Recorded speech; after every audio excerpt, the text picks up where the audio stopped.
Še enkrat dober dan. Takole po takem filmu si je treba kar majčkeno vzeti nekaj trenutkov. Pa še tako, a ne, jaz imam tak občutek, da je po takem filmu, še posebej po takem koncu, težko začeti pogovor. No in zato sem vesela, da je z mano Luka Culiberg, že prej sem ga napovedala. On dela na oddelku azijskih študij, predstojnik tega oddelka je, drugače pa je fonolog.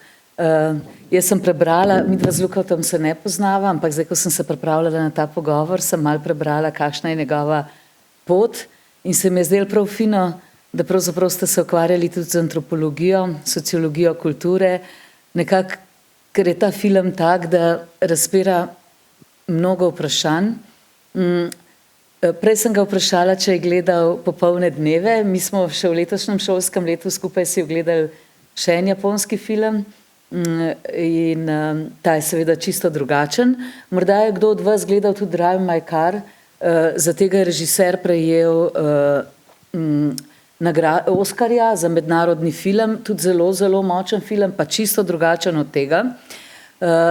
No, in zdaj mogoče dajem, Luka, na začetku vam besedo, da vi najprej nam poveste, kako ste doživeli ta film.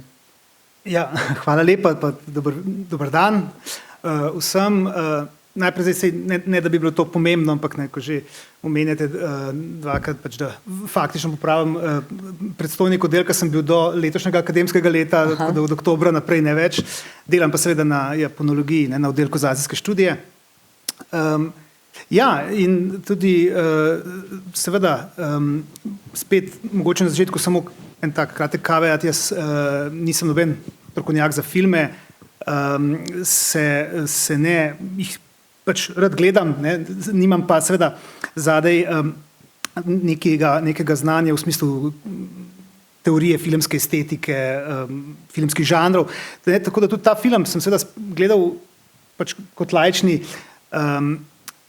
gledalec in z tega vidika bi rekel, ne, da je moj vtis filma, ki je gotovo nenavaden, če začnem z enim takim pridevnikom, ne, da seveda ne gre za tipičen film, kjer je zgodba v vlogi nekega jasnega sporočila, ki ga želi režiser prinesti, se pravi, ima neko idejo in zdaj bo naredil film o tem.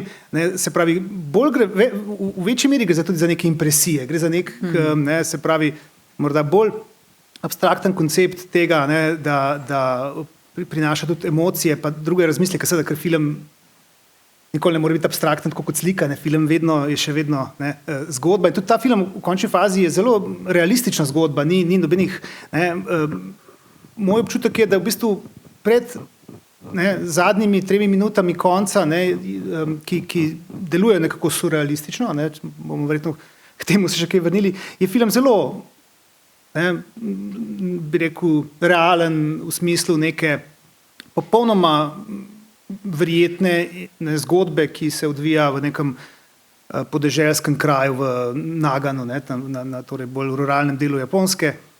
In ne, tukaj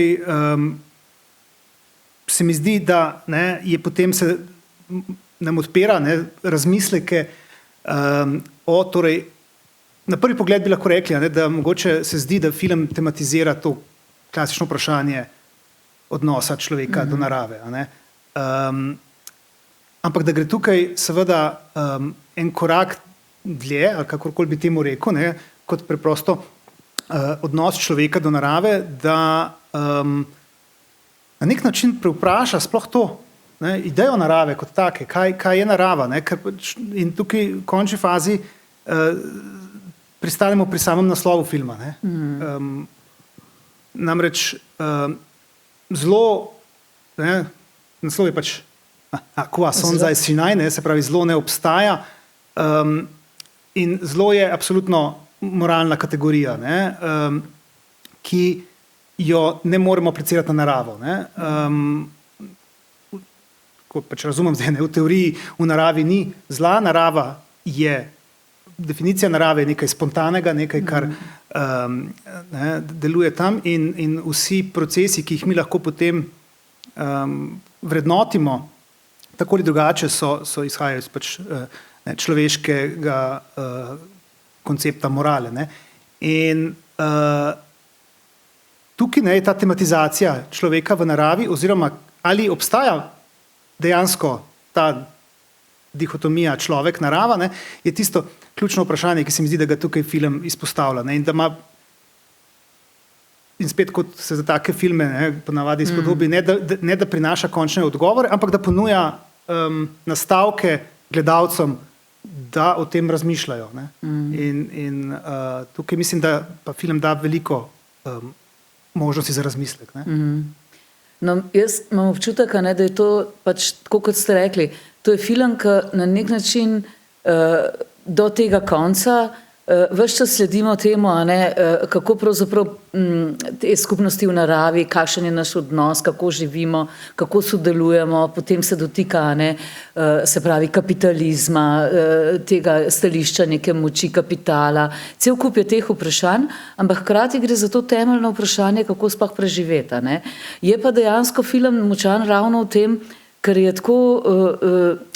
tako je na nek način močen v teh podobah, v tej glasbi, v tem gibanju.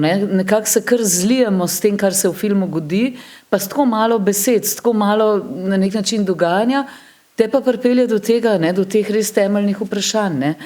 Kdo sploh smo in kako sploh to živimo drug z drugim, in kako sploh sobivati, recimo, tukaj, če se pa dotaknemo te skupnosti. In jaz, ko sem ga prvič gledala, me je ta konc na nek način tako precej, ne tako čustveno pretresel, ampak kot da bi ti spodnesel na nek način malo tla. Kaj sploh, kako naj sploh zdaj to gremo naprej. Potem se ti pa začnejo postavljati vprašanja, gledaš za nazaj. Sem se pa zdaj še nečesa domislila teh krošenj, to, kar sem vam prej rekla, ker film Popolni dnevi smo tudi ves čas zrli skozi te krošnje, ampak s čisto eno drugo, z enim drugim pogledom v nebo, in tukaj se spet v bistvu ta narava, ta gost je res tako zelo prisoten in tudi se pravi odnos očeta in hčerke in pravzaprav nič kaj dosti ne zvemo o nikomer, pa hkrati se nam zdi, da zelo veliko, tako kot da smo spoznali te člane te skupnosti. Ja, ker je pač neka impresija, tudi te kadri so fascinantni, dolgi kadri, kjer se zgodi, bi pa jaz še imel tukaj eno asociacijo, ko omenite krošnje, pa to. Verjetno se spomnite, ali pa večina tukaj se spomne pač enega filma, ki je bil pravzaprav prvi japonski film, ki je dobil nagrado na evropskih festivalih in s tem japonsko kinematografijo prvič pripeljal na svetovni oder leta 1950, to je bil od Kurosave Akire film Rashomon. In film Rashomon se začne z kamero, ki gre skozi gozd, mimo krošenj se sprehaja, tudi če pozabimo film, se spomnimo tega prvega posnetka, kjer ta gozdar, ki ga Mifune Toshiro igra, hodi čez gozd in glasba in skozi te krošnje. In film Rashomon je film, ki v bistvu relativizira vprašanje resnice, ker je pač za tisto zgodbo večjih pogledov na dogodek, ki se je zgodil, na tisti umor, ki se je zgodil, relativizacija resnice. Mislim, da gre tukaj pa še za en korak naprej, za vprašanje, kot sem že prej nakazal, relativizacije morale. Torej, morale dobrega in zlega, ki se nanaša na vprašanje potem same tematizacije človeka v odnosu do narave. Kjer verjetno, kot se pravi, si jaz to razlagam, potem ni več to vprašanje zla, ampak je to vprašanje širše, globlje tematizacije človeka. In potem tudi mislim, da na ta način prikaže, najprej imamo to razmerje kot pač harmonična vaška skupnost, pa zlobni kapitalizem, ki pride v svojim novim projektom in bo nekako podaril to ravnovesje, ta ekvilibrij. Ampak potem se velik del filma posveti recimo tema dvema človekoma iz te agencije, ki poskuša na ta glembik prijeti in začnemo njih spoznavati, njuno tam tisti pogovor v avtu, njuna debata v življenju, pač film nima v duhu hollywoodskih filmov junaka dobrega in zlikovca. To ni James Bond film, kjer je banalno, kdo je zloben, pa zakaj, pa kdo je dober. Tukaj ni dobrega in zlega v bistvu. In jaz tukaj vidim en kup enih povezav, torej te tematizacije, ki kot rečeno ni klasična ekološka tema, kot jo ponavadi dojemamo, se pravi ekologija kot odgovornost človeka do narave, kjer pač govorimo o tem ponavadi, da pomemben je ekvilibrij, kako živimo in potem imamo ponavadi predstave, da kakšna starodavna ljudstva, pa tudi potem ruralne skupnosti kot take še znajo živeti z naravo, živijo v ekvilibriju, medtem ko industrijska, urbana, človeška, urban človeški način življenja nekako živi, torej živi pa nasprotno, ne v ekvilibriju, ne v sožitju z naravo, ampak kot kontra naravi, kot nek upor naravi. In tukaj mislim, da hoče film to malce bolj filozofsko pogledati, kaj zares je, ali res obstaja narava kot taka in njen ekvilibrij in nekaj. In ker potem se začneš spraševati take stvari, kaj je narava, ko mi govorimo. In mi si seveda, ko rečemo besedo narava, lahko predstavljamo marsikaj, ker rečemo, gremo v naravo, narava mi je všeč. In recimo, ne pomislimo, da je narava, ponavadi najprej razmišljamo o naravi kot o živem ekosistemu. Se pravi, zdaj vrele temperature in strupeni plini na Veneri se nam ne zdijo narava v prvem smislu. Nimamo podobne narave kot Venera. Pa ni nobenega človeka gor, ki bi kaj motil. Tudi jedrska fuzija v Soncu jo ne dojemamo kot naravo v prvi vrsti. Ampak seveda, ko govorimo o naravi na Zemlji, spet po eni strani najprej pomislimo narava, gost je vedno taka prva asociacija narave, ker je gost, ker je neko spontana, od človeka nedotaknjena entiteta, z razliko recimo poli, ki so že kultivirane stvari. Gost je prva narava. In tukaj potem jasno, če začnemo razmišljati naprej, pa rečemo, dobro, saj narava seveda narava ne more biti samo živa narava, samo torej organske bitja. Govorimo potem dostikrat o neživi naravi, neživi naravi, ker pač potem tudi kamnine, voda, vse to je narava. Potoček, ki je tukaj pač spet pomembna tema, tudi to je narava. In potem pa recimo pride izbruh vulkana in Japonska seveda se s geološkimi pojavi več čas sooča, pride potres, ki lahko izjemno uniči ekvilibrij, lahko je uničujoč do tistega, kar rečemo narave, pa tudi rečemo potres, vulkan, tsunami, vse to je narava, kako je narava lahko kruta. Skratka, delamo to ločnico med naravo, ne živo pa živo. Potem pa spet naprej razmišljamo o naravi, pa imamo drugo ločnico, pa rečemo narava kot spontano bivanje od vulkanov do dreves in gozda in človeštvo kot neka, da imamo mejo med nami in naravo. In tukaj spet pravim, vidim to poskus tega razmisleka, te tematizacije strani avtorja, strani režiserja. Ker recimo, čist primer, ta dvojnost, ta dihotomija se pač ves čas se mi zdi pokaže. Najprej imamo dolgo sceno sprehoda skozi gost, drevesa, in kar sledi dolga scena sekanja dreves. Tam gledamo 5 minut, kako seka drva. Se pravi, neko najbolj osnovno bitje, osnovna dejavnost v neki skupnosti, kjer pač mora nasekati drva, da se bo grel naprej, ampak drevesa so narave in potem njihovo sekanje, njihovo podiranje je pač človeški način bivanja v tej naravi. Ja, tako bi lahko rekel, Luka, da gre tukaj pravzaprav film ves čas na nek način nas vabi k temu razmisleku z tega sobivanja. Zanimivo mi je tudi to, da to je seveda japonski film, ampak hkrati so to tako čist domače in univerzalne človeške teme, da sploh ni to toliko vezano na neko posamezno kulturo. Ja, tudi to prepletanje med ruralnim in velemestom in se pravi spet vračanja s tem glampingom ljudi, ki pridejo iz norega drvenja, se pravi v nekaj naravnega, Mislim, da je zdaj trenutek, da predno nadaljujeva midva pogovor, da vas povabva bodi si k vprašanjem, bodi si k temu, da podelite svoje doživljanje z nama ali pa razmišljanje. Izvolite, gospa.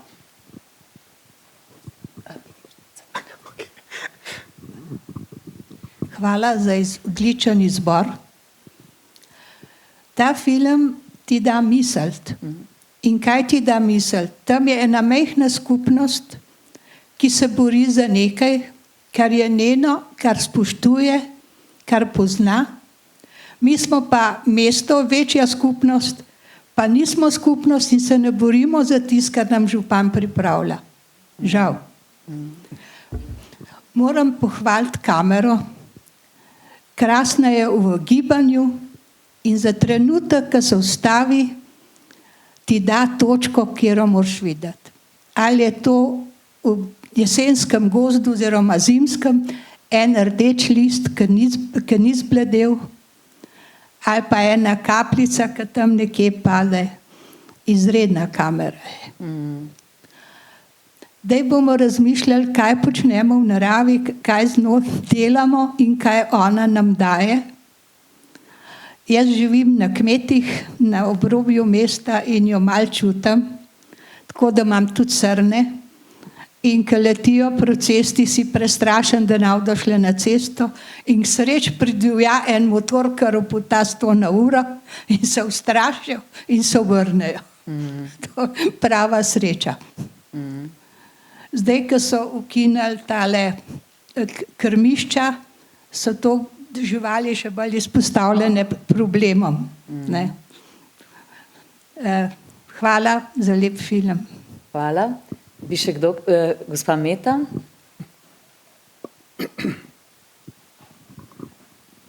Jaz bi kar tam nadaljevala, kjer je gospa začela. Nekje sred filma sem začela premišljati, da tole bi bil film za župana Jankovića. In premišljala sem, kako so se ti preprosti ljudje pravzaprav zelo vsak po svoje znali zavzeti za svojo stvar, za ohranitev svoje skupnosti, ki je tako lepem sožitju z naravo znala živeti in ki je grozilo eno strahovito uničenje, kakor nam s tem kanalom CO na vodovarstvenem območju grozi. In sem samo zgrožena, da Ljubljančani ne spravimo skupaj ene kolesarske akcije, kjer bi županu povedali, da vsi skupaj mi tega ne maramo. To je ogrožanje nas in naših potomcev in naj se neha igrati z našimi življenji. Hvala, Meta. Zdaj bilo pa tako kot na tem sestanku s to skupnostjo. Sem, da midva nisva predstavnika glampinga. Ne, to pa ne. Midva sva del te skupnosti. Mogoče še kdo na balkonu? Kako ste rekli? A ja, to ste mislili. Sej, to v bistvu vsak film razpira ne toliko politiko, kot pa vprašanja, ki se nas dotikajo vseh. In ravno pri tej skupnosti, jaz se spomnim, ko sem ta prvič gledala ta film, ta starešina, ta hip mi je šlo njegovo ime, ki reče, da voda teče od zgoraj navzdol. Se pravi, odvisno kdo vodi, kdo vodi katerikoli projekt ali pa katerokoli skupnost, pravzaprav tist ima malo večjo odgovornost. Ne? Tako da ta stavek se mi je zdel tako zelo pomemben, se mi je pa zdel tako, kot ste vi rekla, Meta, pa tudi vi, gospa, da je vsak nekaj prispeval. In tako, ko sem jaz gledala, kako so se pogovarjali, vključno s tema dvema predstavnikoma, ki sta poslušala, kaj govorijo, in se nista znašla in nista imela besed, kako je vsak nekaj prispeval. Prav ta komunikacija je bila tam res taka zelo dobrodošla. Ne? In na nek način je ravno s to počasnostjo in z vsem tem, kar ste vi rekla, vsaka ta kamera, kako je obračala v vsak ta delček te narave in v bistvu si počasi privnical v te ljudi, kdo je kdo in na kakšen način. Tudi recimo ta oče in hčerka Hana, ne vemo, kaj se je zgodilo z mamo, vidimo tisto fotografijo. Cel kup nam samo razpera nam, pa vendarle se ti zdi, da potem nekako počasi spoznaš, kako te sobivajo, vključno s tema dvema predstavnikoma. Tam recimo, ko on seka drva, na nek način spozna, kaj je smiselno, kaj je tisto, kar se mu zdi bolj pomembno v življenju.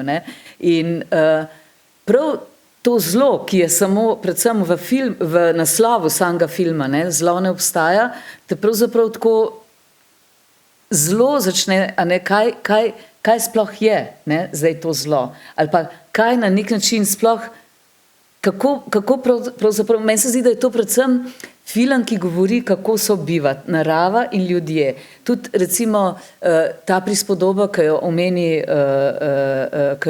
oče, ko ona vpraša, kaj, če jeleni napadajo ljudi, z mislijo potem na glamping, in on reče samo takrat, kadar so ranjeni. In to je eno tako, se mi zdi kar pomembno sporočilo, da šele takrat, za katerokoli stvar, ko se nas globoko dotakne, takrat ti sproži neko ravnanje. Včasih tudi, in seveda ta konc, ki je tako zagoneten, tako na en način, meni se zdi skrivnosten, ne veš točno, kaj se je zgodilo, oziroma, ali pa vsaj jaz želim tako videti, da so stvari razprte. Jaz sem vedno nagnjena malo k temu, da bi malo zasukala v lepše. Kako ste vi to videli, Luka? Zdaj je bilo še veliko nastavkov tukaj. Ja, veliko. Najprej bi tudi rekel, seveda, gotovo je pomembna ta metafora vode, ki teče navzdol. Tukaj, ker gre za metaforo, kot on sam pravi. Se ne govorim samo o ekologiji, rekel, voda vedno teče navzdol in tisti, ki so na vrhu, imajo odgovornost do tistih, ki so spodaj. In to je lahko tako politična metafora, kot karkoli drugega. Kot pač neposredno dejansko vprašanje tega, kakšna je odgovornost, ko živiš. Ampak še enkrat pa mislim, zdaj tudi po teh komentarjih, bi jaz rekel, da mislim, ker ta scena, ki se dogaja na tem sestanku, je pač, ta je hiperrealistična. To bi bil, ko bi snemal dokumentarno en sestanek iz neke krajevne skupnosti, ko pridejo. To je čisto realno. Ali pa tudi v kakšni službi na sestanku. Ja, tako. Pač na Japonskem te stvari res tudi tako izgledajo. Ampak poanta, tam se mi zdi, da je vseeno nekaj poudarjeno. Kar sem pa že prej nekako rekel, da ne gre tukaj za preprosto, da vsaj moja interpretacija je taka, da avtor, da režiser tukaj postavi to dihotomijo narave in skupnosti, ki zna sobivati z naravo proti nekemu vdoru naravo, da ne gre samo za ta preprost, to kritiko urbanega posega v sožitje, ker pač kot rečeno, sama narava ne obstaja kot taka, ali z ljudmi, ali brez njih. So jeleni, ki posegajo v naravo, so ljudje, ki posegajo v naravo na različne načine. Nobena narava ni naravna, v tem smislu, ker, kot rečeno, vse te teme, prej sem končal s tem, sem rekel, pač imamo gozd in potem imamo sekanje gozda. Potem on kaže, kako pri izviru vodo zajema za gostilno, za udon. In potem naslednja scena, ki pač kaže, tukaj se jeleni napajajo, tukaj je napajališče jelenov, ki hodijo. Vsi ti momenti, in ko pa so na tem sestanku, tudi on, tako mi sam pravi, to naselje je nastalo po vojni, ko so, zdaj je to specifična japonska zgodovina, ampak po vojni, pač tudi po porazu tam, so potem številni bili brez zemlje, tako in okupacijske oblasti so takrat sprejeli neke zemljiške reforme in poskušali dati ljudem, ki so bili zdaj brez službe, brez tega novo zemljišče. Je to naselje, ki je nastalo, prav, mi smo tukaj prišli, ki mi smo prišli, tudi nismo mi samo harmonični tukaj, seveda smo posegli v naravo, ampak na svoj način. Zdaj, glamping je drugačen pristop, ampak ne gre za črno-belo, ne gre za dobro-zlo, gre za tematizacijo tega, ljudje smo pravzaprav kot jeleni, neka narava in tudi ko smo ustreljeni, tudi mi napademo, ali kakor, ne, tukaj, zato pa mislim, da je potem ta konec tak, ker kakorkoli si bomo to interpretirali. Ne. Zdaj pač jasno, tam je, pokaže Hano in ranjenega jelenjega otroka in pač ne, očitno pač starš jeleni napade, ne, hkrati pa pač on predvsej se zdi iracionalno napade v tistem trenutku ne, tega človeka. Ja. Ja, ne, zdaj tukaj, ko sem tudi malo bral, tukaj je en kup interpretacij, kaj sploh je, ne, ali je Hana že bila mrtva, ali je to se njemu dozdeva. Tukaj je lahko en kup interpretacij. Jaz se ne bi spuščal po tem, tukaj ne, si lahko mislimo, kar si želimo. Ja. Ne. Ampak jaz vidim širšo torej, sporočilnost tega filma, torej ravno v tej, ne v tem samo, ne, da pač vaščani so harmonični, pa se znajo upreti nasilnemu posegu. On gre globlje, bolj tematizira to. Ne? Ker on konča tudi s tistim, povejte nam te stvari, tukaj se še nismo odločili, smo za ali proti. Ne? Hočemo imeti nekaj, ampak tudi mi smo tukaj prišli, tudi mi smo to naravo predelali po svojih potrebah, smo se jo tako naredili. Ampak pač, razumemo pa neke procese, ne pazimo, da vodo ne onesnažujemo pri izviru, ker pač ne in tako naprej. Skratka, ja. Na nek način razširiti in širše pogledati na dogajanje, kaj bi bilo tako, da bi bilo za vse dobro. To pa je, ne? Da, tudi recimo na te komentarje, te, ki dela v restauraciji, ne? Kaj to pomeni za nas vse skupaj, ne? Kakšni na vse zadnje z metaforo, kako so boljši te sobarezanci. Absolutno želi biti pač tukaj, se mi zdi, bolj filozofski v smislu razmisleka človeka, ne, kot takega, odnosom med ljudmi in človeka v njegovem okolju. Ne pa preprosto narava proti človeku in tako naprej. Ker mi, ali pa pač harmoničnost, sobivanje proti temu, ker mi seveda ravno v teh stvareh po navadi razmišljamo morda površno ali pa tako naprej bi rekel. Ne. Jasno, v konkretnem življenju moramo imeti zdaj ekološko zavest, ne moramo paziti, ampak ne zato, ker bi bila narava tam nekaj, kar bomo mi uničili, ker to je dostikrat se poudari. Se pravi, Venera je za nas nenaseljiva, ne moramo tam dihati, ne moramo živeti, je prevroča, je prestrupena, pač ni za nas. Zemlja nam omogoča nam življenje. Če jo mi uničimo do konca, zemlja bo še zmeraj kle, sam nas ne bo več. Ne? Narava bo, strupena za nas, ampak bo. Ker tudi, če rečem strupeno, je to spet samo relativni odnos. Strupeno zame. Venera ni strupena za nobenega, ker nobenega gor ni. Skratka, govorim o tem, da mi vedno izhajamo iz človeka in tudi, ko govorimo o ekologiji, moramo izhajati iz človeka. Mi moramo varovati okolje v bistvu zaradi nas. Pa moramo tudi ohranjati naravo zaradi nas, ker če se pač sesuje ekosistem, če izumrejo žive vrste, to spet škodi nam. Se pravi, to je tematizacija, razmislek človeka v svetu, človeka v naravi, ne, ki ga poskuša on tukaj. No, in tukaj se mi ravno to, kar ste zdaj rekli, je pač režiser Hamaguchi na nek način tako zrel, jaz sem prebrala tudi zdaj ob tem filmu, da pravzaprav je film nastal tako, da ga je ta skladateljica, vi ste omenila čudovito kamero, jaz sem pač prebrala, da ga je skladateljica povabila, da posname en del, da bi jo spremljal na koncertu. In na ta način je potem skozi to gibanje, skozi to glasbo je pravzaprav prišlo do tega, da se je odločil, da naredi ta film. In se mi zdi mojstrsko ravno v tem, kako s temi svojimi filmskimi sredstvi razpre toliko pomembnih vprašanj. Ne? In na tak način, da se samo razpira, zelo z nekimi metaforami, v bistvu z dosti malo sredstv toliko na široko lahko pogledamo. Seveda tudi, vendarle je pa tako močen zares, so ti streli, vendarle notar. Dvakrat tam se ti zelo, kje sploh smo, to ti zelo te postavi na realna tla. In prvič in drugič. Tudi tam, ko ona pravi, se še nisem nikoli strela slišala. Rekel, jaz tudi ne, ampak vendarle to nekaj sproži, nekaj več. Jaz sem tukaj celo, mislim, da sem nekje prebral nekaj komentarji, še bolj fantazijske interpretacije filma. On se mi zdi, vsakič, ko tam so vodonosi in sliši strel, dvakrat se to zgodi, obakrat se potem spomni, po hčer moram, obakrat se pripelje pred šolo, obakrat hčere ni tam, pa učiteljica samo je že šla domov. In so bile celo interpretacije, da je v bistvu tudi zato, ker ta hči pravzaprav v nobeni sceni nima realne interakcije, nič se z njo ne dogaja, ona je samo tam, pa jo vidimo, hodi po gozdu, da je v bistvu ona nek privid tam, da je celo teorija, da je, pač, da je že cel film ta hči mrtva v bistvu.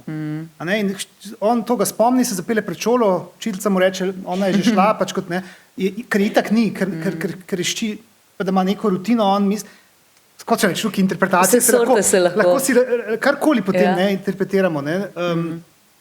Gospod bi meni si nekaj rad povedal, a ne? Ja. Veste, kaj sem ta film čutil res kot eno sobivanje ene skupnosti v naravi. In ta strel je nekaj, kar prihaja do zunaj, kar je slabega. Aha. In ta skupnost nekako to obsoja, ampak če se bo kaj zgodil zaradi tega agresivnega dogajanja, bojo držali na strani narave. In tukaj gospod, koliko ste rekel, strel, se on morda ne bal, da je kdo deklico ustrelil, ampak da je kdo obstrelil Jelena, ker potem bo Jelen ubil Hano. In to ta skupnost sprejme. Ker je narava nekaj več in če nekdo poseže pregloboko noter, narava odgovori. Ja. To jaz mislim, da je bil, jaz sem tako pač čutil ta konc kot nekaj, kar je gospod, ki so jo iskali, videl, da je prišlo do točke, ko narava odgovori in kakorkoli odgovori, ta skupnost sprejme. Hvala. Še zgoraj imamo vprašanje ali pa komentar. Dober dan. Dober dan. Če mi na film postavimo drugačen naslov, zlo ne obstaja, pa vprašamo se, ali zlo ne obstaja, potem moramo reči, da je v naravi, v človeku. V naravi obstajajo rastline, ki so tako strupene, pa živali, pa vse, da nas pač lahko pokončajo. A ne? Človek konča pa sam sebe, pa svojo skupnost, pa svoje drage. Jaz sem film tudi drugič gledala in moram reči, prvič se mi zdelo, da deklice sploh ni. In da ga vsi nekako tolažijo, ko mu rečejo, ja, je ni, je že šla. Mi, ko nekdo umre, dostikrat rečemo, se je poslovil, je šel. A ne? Ona je vse skozi enako oblečena, enako funkcionira in tako. In ko je z njim, mu je vedno za hrbtom, ko riše. Ne? In riše sebe, pa no pa ženo. Skratka, mislim, ona dva. Skratka, ta film sprašuje vse nas, kaj mi počnemo, vsak posameznik, kaj počne. In konča se tako s tistim, ko on gre s tistim dihanjem. In če imamo radi Hollywoodci, mislimo, ja, on je njo rešil, se vsem za unga tajkuna, ki je tam propadel. A ne? Ampak ravno ta odgovor, ne veš, čigavo dihanje je tam, te pripelje v to, da se vprašaš, zlo obstaja? Ja, in zdaj gre mogoče stran. Tudi tako se je treba vprašati. Ja, hvala, to ste, tako kot ste vi rekli, a ne, na nek način, kaj te obrača k sebi, a ne? Kaj mi prispevamo, kako ravnamo, ne? Kako sodelujemo. Ne? A je še kdo zgoraj? Ja. Ja. Ja.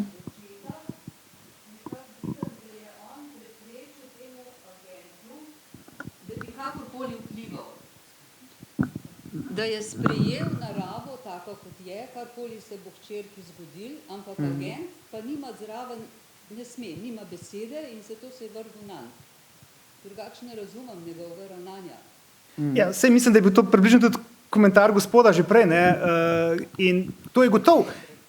Ravno zato, ker pač je ta konc taka, ne, kot je tudi gospa lepo povedala zdaj, pač pa ne vemo, ne, kaj z dihanjem, ne vemo, ne, a je bila Hana tam, ko so prišla še živa, ali, mislim, ker je pač tako posneto, surrealistično, da pač nam omogoča ravno to debato, ne, ali pa ta razmislek. Ne, ker tudi to, ne, streli, ne, lov na jelena, seveda mi spet interpretiramo človeški poseg v boj živali kot potencialno človekovo zlo in tako naprej. Seveda, zdaj, ko ena druga zver ubije tistega srnjaka in ga poje, pač tukaj ni zla. To je pač v naravi še enkrat. Ne? Ker film nima naslova ali zlo obstaja. Film kategorično pravi, da zlo ne obstaja, zato ker pač je to njegova glavna tema, ta narava. In še enkrat pravim jaz, ko res razumem v naravi, pač tega zla ni. Ne? Ker narava, ko vulkan izbruhne in uniči živali, mesta, vse karkoli, pač ni zloben, ni zla zadaj. Ne? In ta spontanost tega je ena možnost razumevanja tega, da tako kot pač jelena lahko ustrelimo, če ga ranimo, bo potem seveda se instinktivno branil. Tudi tukaj, zdaj, ko pride do te točke, je seveda to del tega naravnega procesa in je treba sprejeti, kot je bilo že večkrat rečeno. To je stvar naše usode, našega bivanja v tem, da smo ne samo, da ali obstaja meja narava človeštvo, ali smo pač mi tisti, ki definiramo, kaj sploh narava je in kako sobivamo z njo in to lahko delamo bolje ali slabše. Spet bolje ali slabše je verjetno vrednoteno z naše perspektive, kaj ljudje, kakšno okolje si želimo ustvariti, v kakšnem svetu želimo živeti. Tako da tukaj jaz mislim, da vse te možne interpretacije in pač tudi, ko je gospa Gore rekla, ravno to, da se pa verjetno videti tudi to videnje, da je pač ščitam dejansko, ker je pač tako statično postavljeno noter, tako se nič ne zgodi, skozi je oblečen enako, kapco, bundo in tam in nima interakcij, praktično skoraj nobenih interakcij z ljudmi okrog sebe, da dobimo ta občutek, da je nek privid, ona tam. Ampak zdaj, kaj spet to potegne za sabo kot interpretativno gledanje na ta njegov, je pa drugo vprašanje. Se pravi, verjetno pa kot avtor sam pravi, nima on odgovora. Mi si dajemo zdaj odgovore na to. No, ker možno je tudi, kot ste vi, gospa, rekla, da točno tako, da lahko, vse to je pa tudi možno, kar gledamo, da gledamo točno tako, kot je prikazano. Zanimivo pa je, da je sam režiser filma rekel, da je sam naslov filma, ki je na nek način tako te ziritira, tako ti razpre razmišljanje, da je pravzaprav on to dal tak naslov, kot bi dal skladbi. In recimo sama skladba, ki je lahko več raznolikih pomenov, ni tako zelo direkten. S tem je hotel pravzaprav to razmišljanje razpreta. In vidimo pravzaprav pri ogledu, da če stvari niso tako direktno in konkretno položene, da gre tak zelo jasen tok, da nam to mogoče da več možnih različnih poti. In to je pa pravzaprav, bi lahko rekli, tudi moč dobrega ali pa umetniškega filma, da nas mečkam bolj, nam malo bolj razgiba razmišljanje. In naslova, tako, točno tako. Ker naslov je pa zelo močen, In seveda to, kar ste vi, Luka, govoril, s to povezavo z naravo, ali zlo v naravi obstaja ali pač ne. Tako da jaz mislim, prejle mi je že Živa malo mahala, a bi še kdo rad kaj dodal, predno zaključimo? Kaj ste rekla? A ne, nismo predolgi. Ona mi vedno malo pomaha, da me ne zapelje ta čas, Tako da lahko pa si lahko še vseeno kdo kaj pove. Ja.